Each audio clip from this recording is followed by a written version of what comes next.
بسم الله الرحمن الرحيم. وعن لقيط بن عامر رضي الله عنه أنه أتى النبي صلى الله عليه وسلم فقال: إن أبي شيخ كبير لا يستطيع الحج ولا العمرة ولا الظعنة، قال: حج عن أبيك واعتمر. رواہ ابو داود والترمذی. حضرت لقیط بن عامر رضی اللہ عنہ کہتے ہیں کہ وہ نبی صلی اللہ علیہ وسلم کے پاس آئے اور پوچھا کہ ان ابی شیخ کبیر، میرے فادر بہت بوڑھے ہیں، وہ نہ عمرہ کر سکتے ہیں نہ حج کر سکتے ہیں اور نہ سفر کر سکتے ہیں، تو کیا کرنا چاہیے؟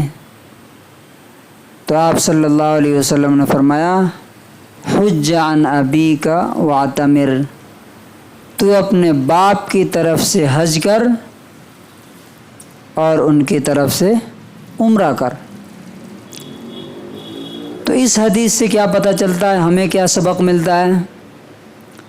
کہ اگر ہمارے ماں باپ نے حج نہیں کیا ہے اور حج ان پر فرض تھا تو ہمیں ضرور حج کرنا چاہیے، لیکن خواہ مخواہ ہر سال حج کرنا، ایک ٹور کی طرح بنا لینا، یہ سخت ظلم ہے ان غریبوں پر جو ہمارے آس پاس رہ کے مر رہے ہیں، ہمیں ان کے بارے میں پتہ بھی نہیں۔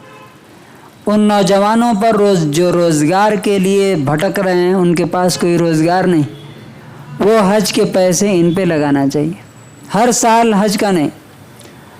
اچھا، دوسرا چیز، نبی صلی اللہ علیہ وسلم نے عمرہ کرو کہا۔ آپ کو معلوم ہے کہ نبی صلی اللہ علیہ وسلم نے خود اپنی زندگی میں کتنی بار عمرہ کیا؟ جب سے آپ مکے سے مدینہ گئے، ایک بار آ کر کے عمرہ کیا اور ایک بار حج کیا، ایک بار عمرہ کیا، ایک بار حج کیا۔ اب ہوتا کیا ہے دیکھیے، شیطان جو ہے نا، اس نے کہا ہے کہ ہم تمہارے آگے سے بھی حملہ کریں گے، آگے سے کامیاب نہیں ہوں گے تو پیچھے سے حملہ کریں گے، ادھر سے نہیں تو رائٹ سے، نہیں تو لیفٹ سے۔ تو جو آدمی دینداری میں آتا ہے نا، اس کو دین کے راستے سے حملہ کرتا ہے وہ۔ اب یہاں پہ کیا ہوا ہے ہمارے ہاں کہ حج اور عمرہ ایک فیشن بن گیا، ایک ٹور بن گیا۔ اب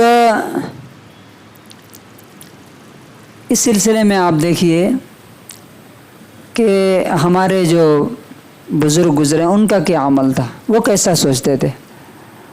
عبداللہ ابن مبارک، آپ نے شاید نام سنا ہو، امام بخاری کے استاد،